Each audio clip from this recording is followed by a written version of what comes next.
What's happening, Expeditioners? It's Pete here with my book, Amazing Money Stories, True Tales of Greed, Generosity, Success, and Luck. Want to read to you another chapter. This one is actually chapter 14 called A Country Wedding. It was the kind of fairy tale love story that seemed almost too perfect for the real world. She was a woman of grace, refinement, and quiet strength. He was an unassuming college student, charming yet decidedly ordinary. Their worlds couldn't have been more different, yet fate brought them together on the tree-lined paths of Tokyo's International Christian University. For Meiko, her college days were meant to be focused on diligent study, sharpening her intellect among the city's academic elite. The last thing she expected was to find herself falling for a classmate, a man who would change the trajectory of her carefully curated life. His name was Kai Komuro, and from their first encounter, there was an undeniable spark of connection. Their shared passions for art, literature, and culture blossomed into a romance that burned with the intensity of 1,000 suns. Sneaking moments together between lectures and study sessions turned into heart-to-heart conversations that revealed profound bonds of the soul. But this was no ordinary college courtship. Meiko came from a world of unimaginable privilege, raised behind castle walls, with a life mapped out by the weight of centuries-old tradition. In truth, she was a princess in the Japanese imperial family, the eldest granddaughter of Emperor Akito himself. Kai, for all his charms, was a commoner in the strictest sense. A union between them would defy all precedents for the strict monarchist society. When news of their relationship inevitably spread, it sparked an uproar that reverberated through the imperial palaces and shocked the Japanese people. Under the nation's current laws, a princess who chooses to marry a non-royal like Kai will be stripped of her sovereign status and family title. The sacrifice will cast her out of the opulent life she knew, trading grand traditions for a humble existence.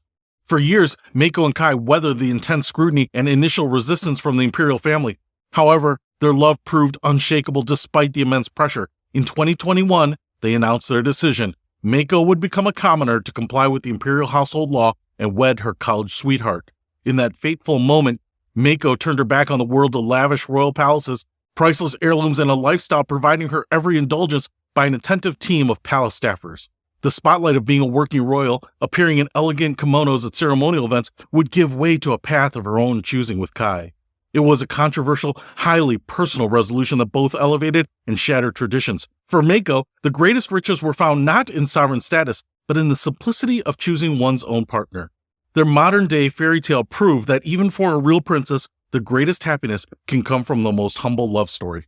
So this is an interesting story because there are so many things that this makes me think of. Obviously, the Prince Harry and Meghan Markle situation I think of sometimes, but it's almost the exact opposite. I know they left the royal family, but it's like they wanted to hold on to everything about the royal family. In fact, one of the huge differences here is that when you leave the royal family in Japan, and this is just my understanding from reading about this and remembering it from news in the years past, was that the royal family gave them or offered them $1 million, I don't know, 100 million yen or whatever it comes out to, when she departed the royal family as a seed for their new life. And that would be the last money she would ever get from the royal family. And interestingly, they turned it down. So it's really my understanding that they are living as commoners, that they both have to work to bring in money, to pay their rent, to buy their house, to put their kids through school. So in the truest sense of the word, they truly left that royal family and are living the life that they said that they would embrace. On the Meghan Markle side, I feel like it's totally different. They left the royal family, not being forced out, but want to hold on to the titles and the money and the lavish lifestyle and all that. So it's like completely the opposite. I feel like there's a higher priority on the royal stuff than there is on actually just having a happy life. So good on them. I don't know if I could do it.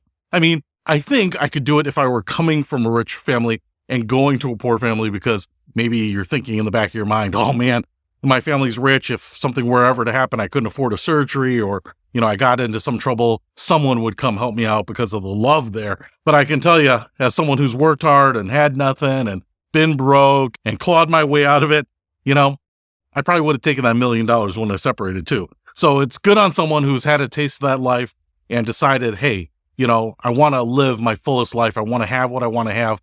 I want to have love. I feel like I found it, and be able to say, hey, the money be damned, I will go and do that. So, man, I'm really impressed by that. That's why I put this story in there.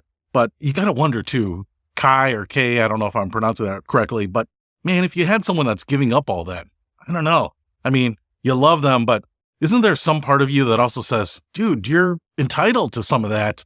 This is a big decision. Obviously, didn't we all see the movie Overboard, right? Are you going to leave all that? So anyway, I thought it's an interesting story, true life story, not someone turning into a princess, not someone becoming part of the royal family, but totally the opposite direction. Hope it was entertaining. I'll see you later.